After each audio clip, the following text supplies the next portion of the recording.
नमस्कार, आप देख रहे हैं सी न्यूज भारत। अलीगढ़ बुलेटिन में आपका स्वागत है और मैं हूं आपके साथ रत्ना।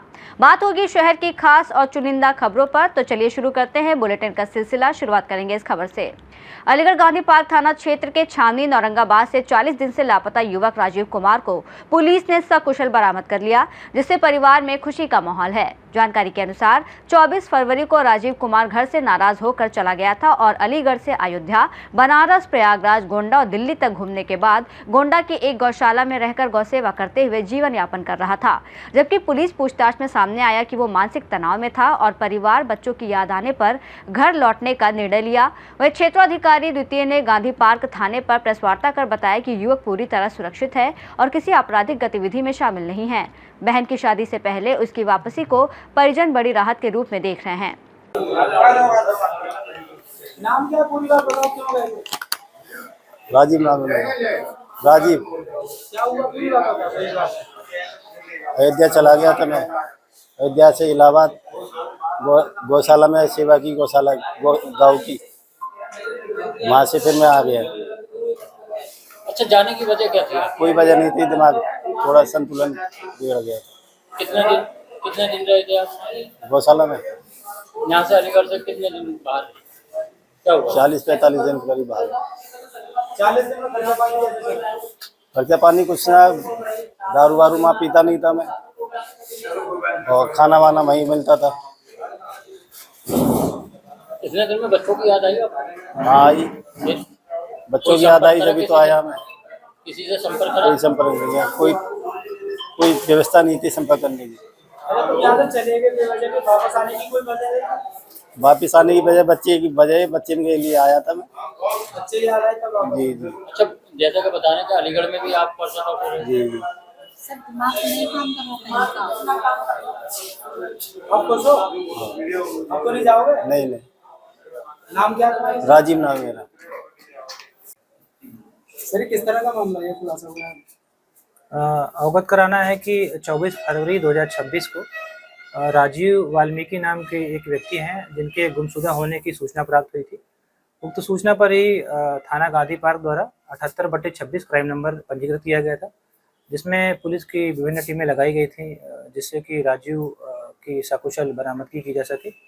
उक्त के संदर्भ में श्रीमान वरिष्ठ पुलिस अधीक्षक महोदय द्वारा पुलिस की टीमें गठित की गई तथा एसओजी नगर को भी लगाया गया था, जिसके द्वारा विभिन्न स्थानों पर विभिन्न जिलों में डीसीआरबी, एससीआरबी, दूरदर्शन लखनऊ एवं आकाशवाणी आगरा के माध्यम से हम लोगों ने सूचनाएं भी विभिन्न स्तर पर निर्गत की थी और आज राजीव जी को सकुशल गांधी पार्क पुलिस द्वारा बरामद किया गया। क्या बताया जो राजीव के द्वारा ये बात बताई गई कि उनका थोड़ा बहुत पारिवारिक विवाद था और इसके अलावा अन्य उनके निजी कारण थे जिसके लिए वो घर से गुस्से में चले गए थे और वो सबसे पहले अलीगढ़ से लखनऊ गए, वहाँ से वो अयोध्या में दर्शन किया उन्हें, इन प्रयागराज में जाके उन्हें दर्शन किया और 1 मार्च से वो गोंडा में किसी गौशाला में रहे लगभग 30 दिन और 30 दिन के बाद वो अभी आज अलीगढ़ वापस सकुशल बरामद। परिवार से अपने संपर्क किया था नहीं किया? नहीं, इनके द्वारा परिवार से संपर्क नहीं किया गया था। क्या किसी के संपर्क में थे या अकेले? नहीं, इनके द्वारा बताया गया कि वो किसी के संपर्क में नहीं थे, गुस्से की वजह से, पारिवारिक विवाद की वजह से चले गए। विवाद कोई बताया सर, मतलब क्या विवाद था? ऐसा विवाद इनके द्वारा नहीं बताया गया, लेकिन ये बताया कि उस टाइम एट ए टाइम कुछ बात हुई और जिसके चलते हुए यहाँ से घर से चले गए। कितने दिनों में सर वापसी हुई? 40 दिन के बाद इनकी वापसी हुई आज। अलीगढ़ से सीधे संवाददाता संजीव शर्मा की रिपोर्ट।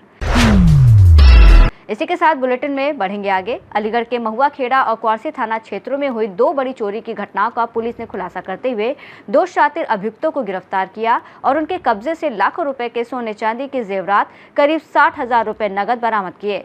पुलिस के अनुसार आरोपी बंद घरों को निशाना बनाते थे और पूछताछ में अन्य घटनाओं के खुलासे की संभावना है, जबकि गिरोह के फरार सदस्यों की तलाश जारी है और अधिकारियों ने अपराध नियंत्रण के लिए सख्त कार्रवाई जारी रखने की बात कही है। दिनांक 2 अप्रैल और दिनांक 5 अप्रैल को एक गैंग द्वारा 2 घरों में चोरी की घटनाएं की गई थी, थाना क्षेत्र महुआ खेड़ा और थाना क्षेत्र क्वारसी में। दोनों के संबंध में दोनों थानों में सुसंगत धाराओं में चोरी का, नकबजनी का अभियोग पंजीकृत किया गया था तभी से हमारी टीमें इन घटनाओं के वर्कआउट के लिए लगी थी। आज एसएचओ क्वारसी की नेतृत्व में जो टीम गठित थी, उस टीम द्वारा 2 अभियुक्त जो कि सगे भाई हैं, जिनका नाम समीर पुत्र अच्छन और सहरान पुत्र अच्छन, इन दोनों को गिरफ्तार किया गया है और इनके पास से दोनों घरों में जो चोरियां हुई थी उसका 100% माल जो है बरामद किया गया है, जिसमें 60,000 रुपये के आसपास कैश है और सोने चांदी के आभूषण हैं, जिसकी जो मार्केट वैल्यू है 10 लाख रुपये से ऊपर है। ये इनके पास से 100% बरामदगी की गई है। इनकी जो क्रिमिनल हिस्ट्री है, इनके ऊपर पहले भी एक के ऊपर 6, एक के ऊपर 9 आपराधिक मामले दर्ज हैं, जो चोरी और आर्म्स एक्ट के संबंधित मामले हैं। इन दोनों को जो है गिरफ्तार कर आज माननीय न्यायालय समक्ष प्रस्तुत किया जाएगा। ये लोग का बताना ये है कि ये लोग कबाड़ी बनकर, फेरी वाले बनकर जो है दिन में घरों की रेकी करते थे। जो कोई घर बंद पड़े रहते हैं या जिन घरों में इनको लगता है कि करना आसान है, उनकी दिन में रेकी करके रात को उस घटना को करते थे। और ये दोनों जो है इसमें सगे भाई हैं और इनके पास से 100% सामान जो है बरामद किया गया। लोगों से कुछ कहना चाहेंगे इन कागजों को आगे बढ़ाने? लोगों से यही है कि अपने घरों में जो अपना प्रॉपरली उसको लॉक करें, सीसीटीवी कैमरास लगाएं, अपने जो अलमीराज हैं, लॉकर्स हैं, उनके लॉक्स को, उनके सिक्योरिटी सिस्टम को वेरीफाई करें, उन पर इन्वेस्ट करें और सीसीटीवी कैमरास जितने हो सके उतने कैमरास जो है जरूर लगवाएं। सर, जनपद में ही है, बाहर भी कहीं चोरी करना है? इनके ऊपर जो पुराने आपराधिक मामले हैं वो सब जनपद अलीगढ़ के ही हैं, पर इन्होंने बुलंदशहर और आसपास भी चोरी की घटनाओं के बारे में स्वीकारा है। जो इनका जो आपराधिक इतिहास है उसको और वेरीफाई इसमें किया जाएगा। इनकी टीम में और भी लोग? इन्हीं के परिवार के कुछ लोग हैं, इन्हीं के भाई और भतीजे हैं, उनका भी हमारे पास नाम आया है, जिनको आने वाले दिनों में गिरफ्तार किया जाएगा। अलीगढ़ से सीनू संवाददाता संजीव शर्मा की रिपोर्ट। इसी के साथ बुलेटिन में बढ़ेंगे आगे। बता दें कि अलीगढ़ कोतवाली नगर क्षेत्र के जयगंज निवासी युवक आदिल पर आरोप है कि उसने अपना धर्म छुपाकर गाजियाबाद की 35 वर्षीय महिला को प्रेम जाल में फंसाया और शादी का झांसा देकर गांधी पार्क क्षेत्र के बनर के पास एक होटल में बुलाकर दुष्कर्म किया। महिला का यह भी आरोप है कि होटल संचालक ने भी उसके साथ दुष्कर्म किया। विरोध करने पर आरोपी ने महिला और उसके 2 साल के बेटे को बीच सड़क पर पीटा, जहां ग्रामीणों ने उसे पकड़कर पिटाई के बाद पुलिस के हवाले कर दिया। घायल मां बेटे को जिला अस्पताल में भर्ती कराया गया। एसपी सिटी आदित्य बंसल के अनुसार महिला के पति की 1 साल पहले मौत हो चुकी है और उसके आदिल से संबंध थे, जो उसे 15 दिन पहले अलीगढ़ लाया था। महिला ने यह भी आरोप लगाया कि आदिल उसका मंगलसूत्र और करीब 3 लाख रुपए ले चुका है, जबकि मौके पर सीओ बन्ना देवी, धनंजय सिंह सहित पुलिस अधिकारी पहुंचे और पूर्व मेयर शकुंतला भारती और अन्य भी पहुंचे। क्या नाम है उस लड़के का? आदिल। आदिल। और तुम्हारा नाम? ज्योति। तो मारा क्यों था उसने? होटल में 15 दिन से मुझे रखा है। कहाँ रखा है? होटल में। तो मतलब अपने घर नहीं ले गया वो? नहीं ले गया। मैंने बोला तो मुझे होटल वालों ने, उन्होंने सबने मिलकर मारा। 4 दिन से खाना। होटल वालों ने भी मारा है? रोड पर मारा। फिर कैसे पता लगी बेटा? मैं रोड पर आगे निकल गया। हाँ। जैसे मैं कह रही मैं जा रही हूँ कहीं, जहाँ भगवान ले जाएगा, तो मुझे फिर 3 जनों ने मारा है रोड पर। कौन कौन ने मारा है? एक आदिल है, एक वीरू है, एक उसकी, हाँ। एक लक्ष्मी नाम की औरत है, उसके साथ रहती है। अच्छा, उसके साथ रहती है लक्ष्मी नाम की औरत। तो इसने मारा क्यों था? कह रहे पुलिस में जाएगी। मैंने ही बोला पुलिस में जाऊंगी अपनी। तब मारा है तुम्हें? जी, जब मारा है मुझे। मेरे साथ बहुत गलत कर रहे थे। तो बेटा तुम अपना घर छोड़ के क्यों आई थी? मेरे मम्मी पापा नहीं है। मम्मी पापा नहीं है? कहाँ की रहने वाली हो? गाजियाबाद। तो बेटा गाजियाबाद से लेके आया कुर्सी बना लो। तो गाजियाबाद से आई है बेटे? अरे क्या बच्चे हैं तुम्हारे? एक ही बेटा है। तो तुम्हारा पति कहाँ है? नहीं, वो 3 साल पहले खत्म हो गए। ओए होए, मुझे फंसा लिया इसने कैसे फंसाया बेटा? मैं शादी करूँगा, फिर बच्चे से रखूँगा। हाँ। 15 दिन इस होटल में भूखा रखा इन लोगों ने, तो मैंने फंसा के शादी किया है। देखिए, बोनेर जीटी रोड की तरफ कोई होटल है ओई करके, तो इस महिला को गाजियाबाद से ये आदिल नाम का लड़का पहला फसला करके यहाँ होटल में लाया और 15 दिन से लगातार इसके साथ दुष्कर्म करता रहा और दुष्कर्म के साथ साथ इसने उस महिला को आज इतनी बुरी तरीके से मारा है होटल में, बहुत गंदे तरीके से, मतलब जिसे कहा जाए। और इसमें एक महिला भी शामिल है, लक्ष्मी नाम की महिला है जो दलाल है। तो अब मेरा कहना ये है कि 1 साल पहले उस लड़के से मुलाकात हुई, उसने अपना धर्म भी छुपाया, अपना काम भी छुपाया, क्योंकि वो कसाई है और जानवरों को काटता है, उसने सारी चीज़ें छुपाई। जब इसको पता चली तो इसने कहा कि मुझसे क्यों ये चीज़ें छुपाई हैं, तब जा कर के इस महिला का जो हाल किया है ना, आप देख लीजिए, प्रत्यक्ष को प्रमाण की ज़रूरत नहीं है, अगर वहाँ पुलिस नहीं पहुँचती तो ये हत्या कर देता आदमी, क्योंकि जब जानवरों को ये लोग काट रहे हैं तो उस महिला को काटने में कितनी देर लगती। 15 दिन से होटल में लगातार उसके साथ दुष्कर्म हो रहा है, बलात्कार हो रहा है, इस तरीके से बेला फुसला के अपने धर्म को छुपा करके और हिंदू बेटियों की अस्मिता के साथ खिलवाड़, ये तो बहुत बुरी बात है, हत्या से भी बड़ा पाप है ये। महिला के साथ कोई बच्चा है क्या? और एक छोटा सा बच्चा है, विधवा औरत है ये, और उसका नाजायज फायदा उठा करके ये लोग, खाली इनका काम ये है कि इन महिलाओं को, जो इनका चैनल है, चैनल के माध्यम से ये लोग विदेशों में भेज देते हैं और बेच करके अपना पैसा बनाते हैं। और जब इसने मना किया है तो इस तरीके से देखिए क्या बड़े दुखद घटना जिसे कहा जाए, दिल को हिला देने वाली। 15 दिन से लगातार होटल में, और होटल वाले को देखिए, मैं प्रशासन से मांग करती हूँ, होटल मालिक भी पकड़ा जाना चाहिए। 15 दिन से महिला को क्यों रखा है वहाँ पर? ये कहाँ पर है ये होटल? ये बोनर की रोड पर। कुछ नाम मालूम है? होटल का नाम नहीं पता है। पुलिस क्या कार्रवाई कर रही है इस मामले को लेकर? पुलिस तो पूरी कार्रवाई से कार्रवाई कर रही है, बहुत कार्रवाई से कार्रवाई कर रही है। क्या अरेस्टिंग हुई है क्या उसकी? हाँ, अरेस्टिंग हो चुकी है। ऐसे लोगों को सजाए मौत होनी चाहिए, और होटल मालिक को और जो भी वहाँ पर हैं उन सबको पकड़ के जेल की सलाखों के अंदर पहुँचना चाहिए। मैं प्रशासन से मेरी मांग है। बहुत बढ़िया, बहुत बढ़िया। मिलिए, क्या कहेंगे सर इसके लिए, क्या स्थिति है? अभी थोड़ी देर पहले ही एक सूचना प्राप्त हुई थी कि गांधी पार्क थाना क्षेत्र अंतर्गत बाईपास पे एक कोई छोटा सा एक कोई होटल है जिस पर एक सूचना प्राप्त हुई कि एक महिला और एक आदमी वहाँ पे रह रहे हैं, और महिला जो है अचेत अवस्था में, और उसके साथ मारपीट की भी शिकायत प्राप्त हुई। तत्काल इसमें जो है मेरे द्वारा CO City 2 द्वारा, SHO द्वारा, पूरी फोर्स द्वारा जो है मौके पर मुआयना किया गया। इसमें जो महिला पीड़िता है, तत्काल इनको हॉस्पिटल ले जाया गया है, जहाँ पे इनका मेडिकल उपचार चल रहा है। छोटी इनके ऊपर फेस के ऊपर प्राइमा फेसी चोट भी है। अभी ये बात करने की, बयान देने की अभी उसमें नहीं है, अभी इनका मेडिकल उपचार हो रहा है। साथ में एक बच्चा भी था छोटा इनका, जो इनके साथ है, और जो इनके साथ एक आदमी था जिसके साथ बताया जा रहा है कि वो होटल में पिछले कुछ दिनों से रह रही थी, उस आदमी को जो है हिरासत में ले लिया गया है। और इसमें जो होटल है उसका भी इसमें जांच की जाएगी कि क्या वो नियमानुसार रजिस्टर्ड था या नियमानुसार संचालित था या नहीं था। अगर वो नियमानुसार नहीं होता है तो उसके खिलाफ भी बहुत सख्त इसमें विधिक कार्रवाई इसमें की जाएगी। वो व्यक्ति सर महिला के साथ में नग्न अवस्था में होटल में पकड़ा गया है।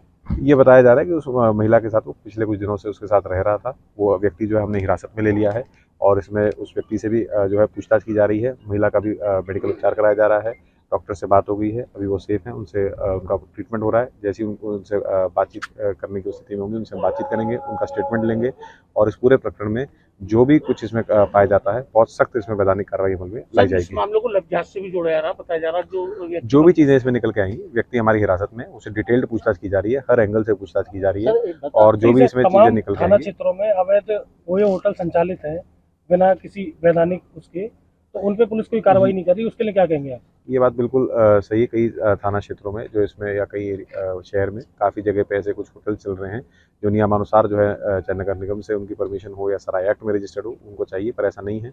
उनसे अपील भी है कि वो अपना एक नियमानुसार रजिस्टर्ड करें। साथ ही इसमें नगर निगम के साथ मिलकर, संबंधित सिटी मजिस्ट्रेट के साथ मिलकर इसमें एक अभियान भी चलाया जाएगा कि जिसमें जो भी इस तरीके की अनियमित या अवैध इस तरीके के होटल चल रहे हैं उनके विरुद्ध वैधानिक कार्रवाई अमल में लाई जाए। सर, महिला का आरोप है 3 लाख रुपए और एक मंगलसूत्र भी उनसे भी बात की जा रही है। जो भी उनके बातचीत है उस पर जो भी सुसंगत धाराओं में, बहुत सख्त धाराओं में अभियोग भी पंजीकृत किया जाएगा, और कड़ी विधिक कार्रवाई भी अमल में लाई जाएगी। किसी तरीके का कोई बयान सामने आया अभी तक? अभी हम उसमें बातचीत कर रहे हैं, जो भी उसमें बयान होगा उसमें सख्त विधिक कार्रवाई अमल में लाई जाएगी। हिरासत में लिया गया, उसकी जानकारी है सर, कौन है? वो थाना कोतवाली क्षेत्र। अलीगढ़ से सीनियर संवाददाता संजीव शर्मा की रिपोर्ट। इसी के साथ रुख करेंगे अगली खबर की ओर। बता दें कि अलीगढ़ के कस्बा अकराबाद में पूर्व ब्लॉक प्रमुख नेताजी राजेंद्र कुमार शर्मा की पुण्यतिथि श्रद्धा पूर्वक मनाई गई, जिसमें उनके बेटे अरुण कुमार शर्मा और कांग्रेस नेता अखिलेश शर्मा द्वारा आयोजित श्रद्धांजलि सभा में कांग्रेस के राष्ट्रीय प्रवक्ता अजय उपाध्याय, पूर्व विधायक प्रदीप माथुर सहित विभिन्न दलों के प्रतिनिधियों ने भाग लेकर उन्हें नमन किया और उनकी प्रासंगिकता को आज भी बरकरार बताया। इस दौरान अजय उपाध्याय ने सामाजिक और राजनीतिक मुद्दों पर अपनी बात रखते हुए असम के मुख्यमंत्री हिमंत बिस्वा शर्मा पर टिप्पणी की। वहीं प्रदीप माथुर ने नेताजी को समाज के लिए प्रेरणा स्रोत बताया। कार्यक्रम की अध्यक्षता अशोक सक्सेना और संचालन चंद्रगुप्त विक्रमादित्य ने किया, जिसमें पूजा अमरोही, लक्ष्मी धनगर, ठाकुर सोमवीर सिंह, ठाकुर संतोष कुमार सिंह, गिरिवर शर्मा, ब्रह्मदत्त शर्मा, परवेज अहमद, अजय शर्मा, बादशाह खान, आलोक गौर समेत कई लोगों ने विचार रखे। साथ ही शिवशंकर दीक्षित और आदित्य शर्मा को सम्मानित किया गया। अंत में अरुण कुमार शर्मा और अखिलेश शर्मा ने सभी का आभार व्यक्त किया। लक्ष्मी धनगर जी हमचसी कासगंज से पधारी हुई बहन पूजा जी और इसी छत्ता विधानसभा से बहुत ही जोरदारी से चुनाव लड़ चुके युवा नेता, तुर्क नेता हमारे भाई परवेज भाई, और यहाँ पर लगातार विधायक रहे, हमारे सीएसपी लीडर रहे आदरणीय प्रदीप माथुर जी, अश्विनी शर्मा जी, छत्ता से चुनाव लड़ चुके परवेज भाई, लगातार कांग्रेस के एनएसयूआई के यूथ कांग्रेस के इस अलीगढ़ में सबसे ज्यादा लंबे समय तक जिन्होंने जिलाध्यक्ष रहे बड़े भाई, जिनका हमारे ऊपर हमेशा आशीर्वाद रहता है, श्री गिरिवर शर्मा जी, मेरे साथ अलीगढ़ के जिला उस समय नेतागिरी जो होती थी वो जमीन पर होती थी, लोगों के दिलों में होती थी। नेताजी जो नाम रखा जाता था वो कोई हवाबाज चलते फिरते लोगों का नहीं रखा जाता था। उस समय जो उपाधि मिलती थी वह बहुत ही समाज सेवी स्तर के लोगों को मिलती थी और उन्हीं में थे हमारे पूजनीय नेताजी। अखिलेश जी एक कर्मठ कांग्रेस के सिपाही हैं और उससे बड़ा जो है वो समाज में साथियों के, अपने मित्रों के सबसे करीबी मित्र है। मुझे लगता है उससे ज्यादा आप लोग आपस में जानते होंगे। अदरवाइज इतने घंटों तक यहाँ बैठना आसान नहीं, कोई राजनीतिक कार्यक्रम में नहीं है, पारिवारिक कार्यक्रम में आप लोग यदि इतने समय से यहाँ बैठे हैं तो निश्चित तौर पर उनकी कुछ खासियत है। मेरे साथ दिल्ली से आए राहुल गांधी जी के सिपाही, उनके भारत यात्रा, भारत जोड़ो यात्रा, दोनों जो यात्राएं हुई, पैदल यात्रा और हाइब्रिड मूव, उन दोनों में पैदल उनके साथ लगातार देश की यात्रा करने वाले भाई अरुण त्रिपाठी जी, जो मीडिया के राष्ट्रीय कोऑर्डिनेटर हैं। हमारे साथ दिल्ली से आए वरिष्ठ पत्रकार यूएनआई के आप जरूर कहिएगा, मैं तो आ नहीं पा रहा हूँ, मेरी नुमाइंदगी आप करिए। इससे पहले भी मैं यहाँ बात करता हूँ, मैं इन दोनों भाइयों को कोटि कोटि नमन करता हूँ जो अपने बुजुर्गों को, अपने माँ बाप को दुनिया भूल जाती है जाने के बाद, वो 20 साल बाद भी अपने पिताजी को याद कर रहे हैं, ये बहुत बड़ी बात है। और ये तो ऐसा है कि जैसे सोने में सुहागा लोग 2 साल बाद, 4 साल बाद, 5 साल बाद अपने माँ बाप को भूल जाते हैं। इस कलयुगी और सभी सम्मानित मेरे भाइयों, क्रांतिकारी साथियों, आप सब मैं आज याद कर रहे हैं बापू जी को।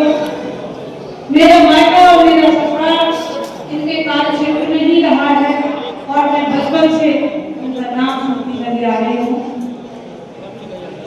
और बहुत अच्छा लगता है।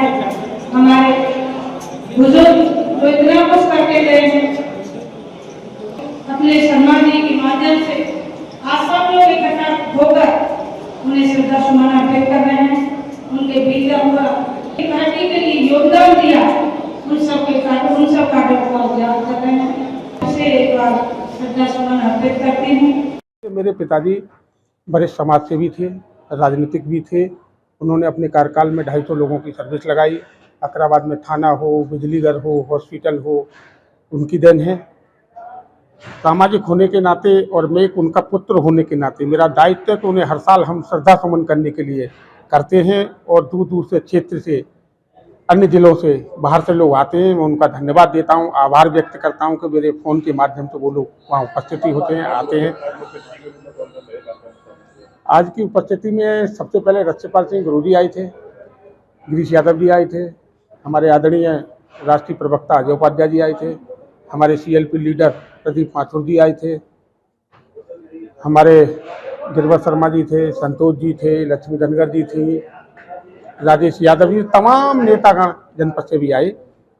मैं उन सबका हृदय से आभार व्यक्त करता हूं कि वो हमारी पिताजी की श्रद्धा सुमन में अर्पित की। निकट ही आ गया है, अभी अंतर्राष्ट्रीय शक्तियों के आगे ये झुक चुके हैं, अमेरिका के दास बन चुके हैं और जैसे कहा जाता है सरेंडर मोदी, तो सरेंडर हो चुके हैं। हर मामले में कितनी शर्म की बात है कि ईरान और अमेरिका युद्ध की मेजबानी, इजराइल की युद्ध की सुलहनामा पाकिस्तान में हो रहा है और मोदी जी बड़े जोर से कहते थे कि ट्रंप मेरा मित्र, मेरा दोस्त है। और आज स्थिति यह है कि कितनी शर्म की बात है कि पाकिस्तानी सुलह करा रहा है इजराइल, अमेरिका और ईरान की, और हम मुंह ताक रहे हैं और शर्म से सिर झुकाए खड़े हैं। मैं कॉरिडोर बनाने के विपक्ष में हूँ, क्योंकि कॉरिडोर एक तरह के पिकनिक स्पॉट्स बन रहे हैं और वहाँ आस्थाएं समाप्त हो रही हैं। मैं आप जाइए, बनारस जाइए, वहाँ आप देखिए, जल चढ़ा के देखिए, आपको ऐसा लगेगा कि आपने पूजा ही नहीं करी। काशी विश्वनाथ जी के ऊपर हम लोग जाते थे, जल चढ़ाते थे, उनको टच करते थे, बेलपत्र चढ़ाते थे। आज आप एक प्लास्टिक के पंडालों से और प्लास्टिक के लोटों में लाइन में लग के धक्के खाते हुए आप जल चढ़ाते हैं, वो आस्थाएं नहीं आ पाती हैं। और इसी तरह से ये बांके बिहारी मंदिर का कॉरिडोर बनाना चाहते हैं, वहाँ सरगर्मियां पैदा करना चाहते हैं। योगी जी अपने इतने कार्यकाल में लगभग 50 बार मथुरा आ गए हैं। जब देखिए उनका हेलीकॉप्टर मथुरा वृंदावन में उतरता है, वहाँ बातें उद्वेलित करने की कोशिश करते हैं कि अब मथुरा की बारी है, मथुरा की बारी है। मथुरा के लोग कस से मस नहीं होते, उनके समझ में नहीं आता। अब इनके और नेता आए, जन्मभूमि में भव्य मंदिर बनेगा। अरे भाई, वहाँ तो ऑलरेडी बहुत भव्य मंदिर बना हुआ है और मंदिर और मस्जिद की दीवारें तो ऐसी हैं, वॉल ऑफ सेक्युलरिज्म है, धर्मनिरपेक्षता की दीवारें हैं। आप क्यों ऐसे काम करना चाहते हैं सत्ता को हासिल करने के लिए?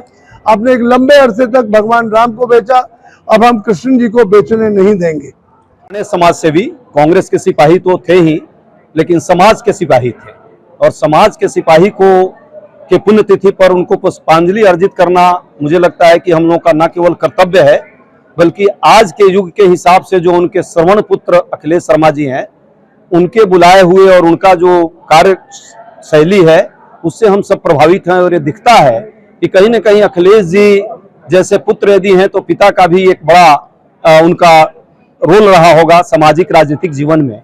और मुझे बड़ा खुशी हुई है, मुझे अच्छा लगा है इस तरह के कार्यों में आना, क्योंकि ये राजनीति से परे और अलग अलग समुदाय के लोग हैं, अलग अलग समाज के लोग हैं, यहाँ कई पार्टियों के लोग हैं, वरिष्ठ हमारे कई बार के MLA MLC, साथ में हमारे विधायक दल के नेता CLP उत्तर प्रदेश के प्रदीप माथुर जी जैसे लोग यहाँ हैं, वरिष्ठ सभी कांग्रेस के जिला अध्यक्ष लोग हैं, पूर्व अध्यक्ष लोग हैं। तो ये खुशी की बात है कि इस बहाने हम अपने परिवार में आकर अपने परिवार के बुजुर्ग को श्रद्धांजलि अर्पित करने का के लिए अलीगढ़ की सभी साथियों को आभार, धन्यवाद। देखिए, सच्चाई है, यदि दिल बड़ा हो तो राजनीति क्या है? राजनीति असहमति में सहमति पैदा करना और समाज में कहीं ना कहीं ताकत देना समाज को, वही काम हमारे कांग्रेस के साथी करने का प्रयास लगातार करते रहे। और उसी विचार और उसी पथ पर चल करके जो शर्मा जी आज हमारे बीच नहीं रहे, लेकिन उन्होंने यहाँ पे यहाँ की जनता के लिए काम किया। तो निश्चित तौर पे ऐसे लोगों के साथ अलग दल के लोग भी हो सकते हैं, समाज के सभी वर्ग के लोग भी हो सकते हैं जो उनके व्यक्तित्व से प्रभावित है, उनके कार्यशैली से प्रभावित है और उनके लिए कहीं ना कहीं समर्पित। देखिए, हेमंत बिस्वा शर्मा जो असम का मुख्यमंत्री है, सही पूछिए तो वो मानसिक विकृति का शिकार होता जा रहा है। और जिस तरह से उसने एक धमकी भरा अभी स्टेटमेंट दिया कि पवन खेड़ा जी को यदि चुनाव नहीं होता तो CRPF के द्वारा हम उठवा लेते, उसे ये भी एहसास नहीं है, कितना अहंकार हो गया है कि सीआरपीएफ जो है वो सेंट्रल फोर्सेस होती है, केंद्र सरकार के अंदर आती है। इसका मतलब शक्ति का, सत्ता का इतना गुरूर, इतना अहंकार उसमें झलक रहा है। सच पूछिए तो पवन खेरा जी ने क्या काम किया? कुछ आरोप लगाए थे, उन आरोपों को जो तथ्यात्मक दृष्टिकोण से उन्होंने आरोप लगाए, बजाय उसका जवाब देने के वो व्यक्ति बौखला कर, छटपटा कर अपने चीजों को कहीं ना कहीं डाइवर्ट करना चाहता है, मुद्दों को, और उसके लिए ये बार बार पवन खेरा जी को पुलिस के बहाने कभी धमकाने का प्रयास, कभी मीडिया में आकर के अनाप शनाप बोल करके उन पर अनर्गल प्रलाप करने का प्रयास, ये दर्शाता है कि भाजपा का चाल, चेहरा, चरित्र कितना दूषित हो चुका। अलीगढ़ से सीनियर संवाददाता संजीव शर्मा की रिपोर्ट। इसी के साथ बुलेटिन में आगे बढ़ेंगे। अलीगढ़ ट्रिपल तलाक विक्टिम रेगुलेशन समिति ने महिला आरक्षण विधेयक को महिलाओं के हित में एक महत्वपूर्ण कदम बताते हुए समर्थन किया। समिति की अध्यक्ष डॉक्टर सदफ फातिमा ने इसे महिलाओं के राजनीतिक सशक्तिकरण की दिशा में ऐतिहासिक बताया, जबकि महासचिव ऑप्शन बेगम ने कहा कि ये विधेयक महिलाओं के सर्वांगीण विकास और समाज में उनकी भागीदारी, नेतृत्व को नई दिशा देगा। साथ ही सभी पदाधिकारियों और सदस्यों ने एक स्वर में इसका समर्थन करते हुए केंद्र सरकार की पहल की सराहना की। मैम, क्या नाम है आपका? प्रेस कॉन्फ्रेंस करने का क्या उद्देश्य? मेरा नाम राशिदा बी है और आज ये प्रेस कॉन्फ्रेंस हमने इसलिए रखी है कि माननीय प्रधानमंत्री जी संसद में एक बिल पास करने जा रहे हैं। अप्रैल मंथ में 16, 17 एंड 18 में उन्होंने जो प्राधिकरण, महिला शक्ति प्राधिकरण, जो वो जारी करने जा रहे हैं कि 83% महिलाएं पॉलिटिक्स में होना जरूरी है। इस चीज के लिए हम लोग बहुत ही तहे दिल से माननीय प्रधानमंत्री जी का शुक्रिया अदा करते हैं और हम बहुत ही इस चीज से खुश हैं कि लेडीज को इतना चांस मिल रहा है। इससे हमारे समाज का बहुत विकास हो सकता है। जो आम लेडीज हैं, जैसे कि आम जनता की लेडीज है, बहुत सी ऐसी रेस्पेक्टेड लेडीज होती हैं जो जेंट्स से नहीं बोल सकती अपनी प्रॉब्लम्स, होता है फैमिली का, लेकिन वो अगर लेडीज ही पॉलिटिक्स में होंगी, एमपी होंगी, जो है सांसद होंगी, जैसे विधायक होंगी, तो वो अपनी प्रॉब्लम वहां जाके इजीली उनसे शेयर कर सकती हैं और उन्हें इंसाफ मिल सकता है। आज समाज में लेडीज जितनी परेशान है, तो मैं कहती हूँ कि बहुत सी लेडीज इसी वजह से, अभी डॉक्टर साहब से एक क्वेश्चन हुआ था कि जो एनसीआर में बोर्ड, जो महिलाओं के बोर्ड कटे हैं, वो रीजन ही यही है कि बहुत सी महिलाएं पढ़ी लिखी नहीं होती और वो अपने एविडेंस नहीं दे पाई और वो जेंट्स से ज्यादा बोल भी नहीं सकती, तो इसलिए उनके बोर्ड कट गए। लेकिन अगर एक लेडीज ही को वो बताएंगी कि मेरे पास ये मतलब डॉक्यूमेंट्स नहीं है, तो बहुत सी लेडीज ऐसी होती हैं। तो हमारी आम जनता की जो लेडीज है, उनका विकास उनकी वजह से हो सकता है और नारी में एक कॉन्फिडेंस आएगा। मैम, क्या नाम है आपका? प्रेस वार्ता करने का क्या है मुख्य उद्देश्य? मैं डॉक्टर सदफ फातिमा। आज हमारा जो मकसद है प्रेस वार्ता का, वो उसका मुद्दा जो है वो है मोदी जी, हमारे प्रधानमंत्री जी ने जो महिला शक्ति बंधन अधिनियम के तहत जो 3 दिवसीय सत्र आज यानी 16, 17, 18 में जो सत्र जारी कर रहे हैं, उस पर हम प्रेस कॉन्फ्रेंस कर रहे हैं।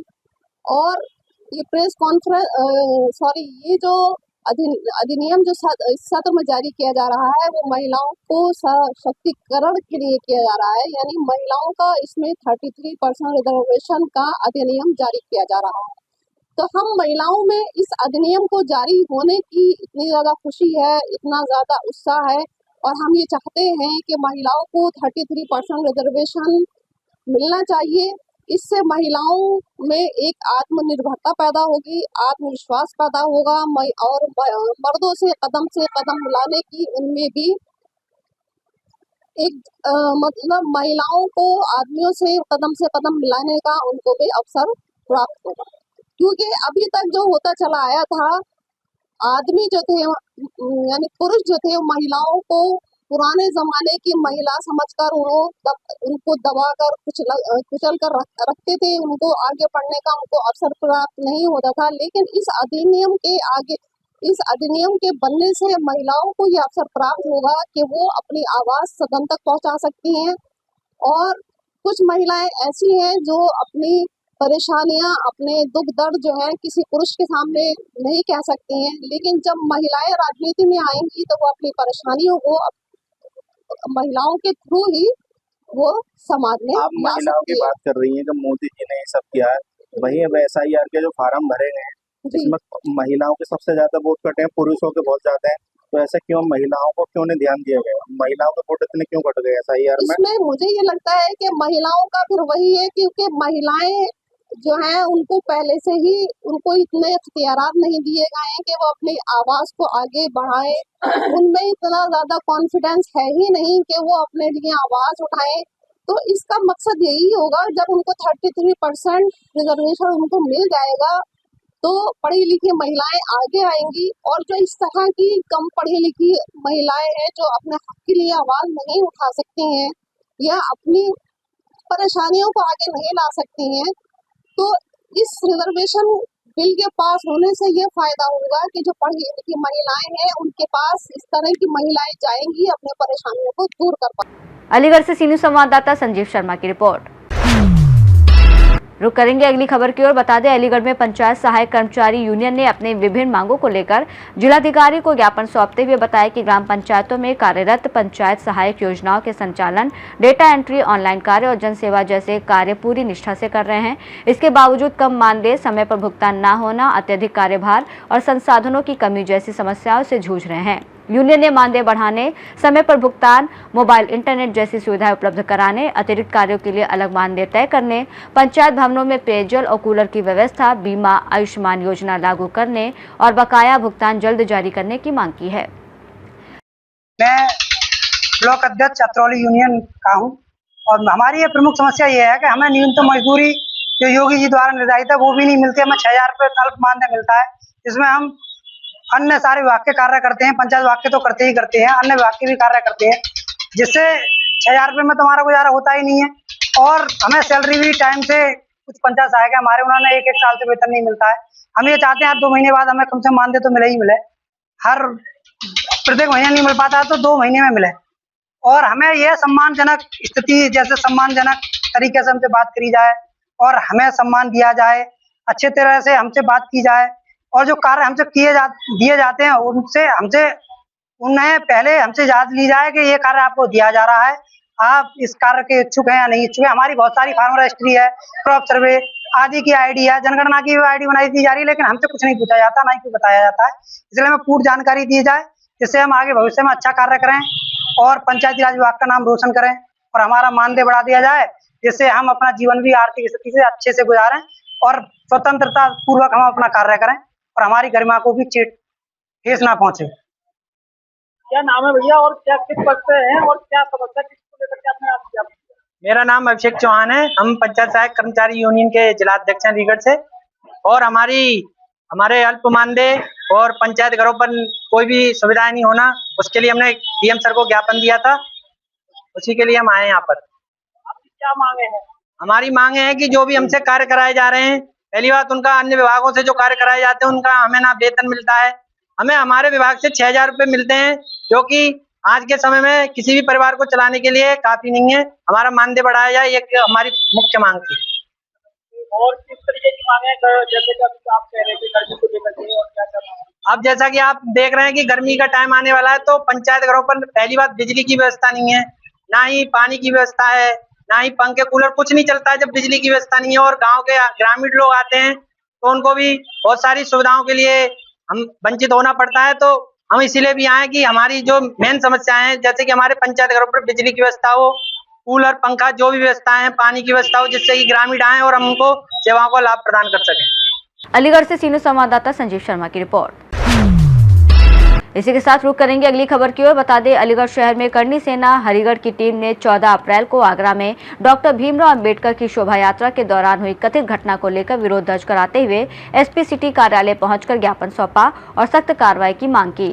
संगठन के पदाधिकारियों ने आरोप लगाया कि आगरा के सिकंदरा स्थित भगवान परशुराम चौक पर कुछ असामाजिक तत्वों द्वारा जूते चप्पल पहनकर चढ़ते हुए आपत्तिजनक नारेबाजी और अभद्र भाषा का प्रयोग किया गया, जिससे ब्राह्मण समाज की भावनाएं आहत हुई हैं। उन्होंने एसपी सिटी आदित्य बंसल के माध्यम से एडीजी आगरा जोन तक मामले को पहुंचाने की मांग करते हुए कहा कि ऐसी घटनाएं समाज में वैमनस्य फैलाती हैं और दोषियों पर निष्पक्ष जांच कर कठोर कार्रवाई होनी चाहिए। ज्ञापन सौंपते समय संगठन के कई पदाधिकारी और सैकड़ों कार्यकर्ता मौजूद रहे। इस मामले को लेकर ज्ञापन देना है।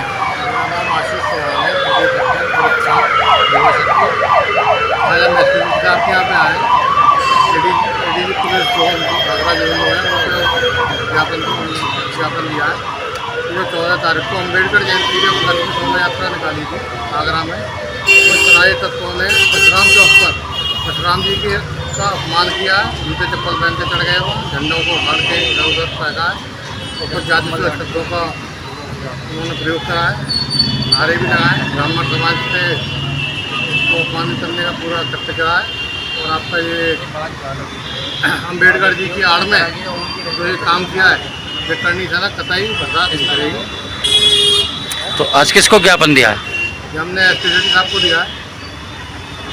इस मामले को लेकर ज्ञापन देना है। जय श्री राम। मैं सुमित तोमर, जिलाध्यक्ष हरिगढ़ करनी सेना। जी बताएं। किस मामले को लेकर ज्ञापन देना है? अभी आगरा में जो कृत्य हुआ है अंबेडकर जयंती के दौरान, जो ऊपर चढ़ के उपद्रवियों ने ब्राह्मण चौक पे जो शरारत करी है, वो कतई करनी सेना बर्दाश्त नहीं करेगी और ये गलत करते हैं। करनी सेना 36 बिरादरियों का पूरा एक ग्रुप है और हम लोग किसी एक बिरादरी को कभी टारगेट नहीं करते हैं। जी, इसी के संबंध में एसपी सिटी साहब को ज्ञापन दिया आज। क्या मांग करिएगा? मांग करिए कि शरारती तत्वों के खिलाफ जल्द से जल्द कार्रवाई हो और आगरा के कमिश्नर को तक हमारी बात पहुंचाएं और उनके खिलाफ अतिशीघ्र कार्रवाई हो। ब्राह्मणों का अपमान करनी सेना कतई नहीं सहेगी। एसपी साहब ने कहा है कि ठीक है, मैं यहाँ से लेके आपके कमिश्नर तक आपकी बात पहुंचाऊंगा और आगरा में जो भी उनके खिलाफ कार्रवाई होगी उसकी पूरी आश्वस्त रहिए आप। क्या नाम है? सुमित तोमर। शक्ति वेदप्रांत करनी सेना हरिगढ़। आज हमने एसपी सिटी साहब को एक ज्ञापन दिया था एडीजी आगरा जोन के नाम। ये था, विषय ये था कि 14/4/2026 परसों एक अम्बेडकर जयंती यात्रा शोभा यात्रा निकली। उसमें कुछ अशोभनीय तत्व, शरारती तत्व परशुराम चौक पे जूते चप्पल सहित चढ़ गए। तो ये परशुराम जी का बहुत बड़ा और पूरे ब्राह्मण जाति का वो एक अपमान है जो करनी सेना, उसके संदर्भ में एसपी सिटी साहब को एक ज्ञापन दिया था कि सख्त से सख्त कार्रवाई करी जाए। करनी सेना इसका विरोध करती है तो भविष्य में ऐसे कृत्य और ऐसे अपमानजनक नारे ना लगाए जाए, इसके लिए करनी सेना ज्ञापन देने आई। क्या नाम है आपका? गुरु भदौरिया, प्रदेश अध्यक्ष किसान शक्ति ब्रज प्रांत। अलीगढ़ से सीनियर संवाददाता संजीव शर्मा की रिपोर्ट। अलीगढ़ बुलेटिन में फिलहाल इतना ही। देश और दुनिया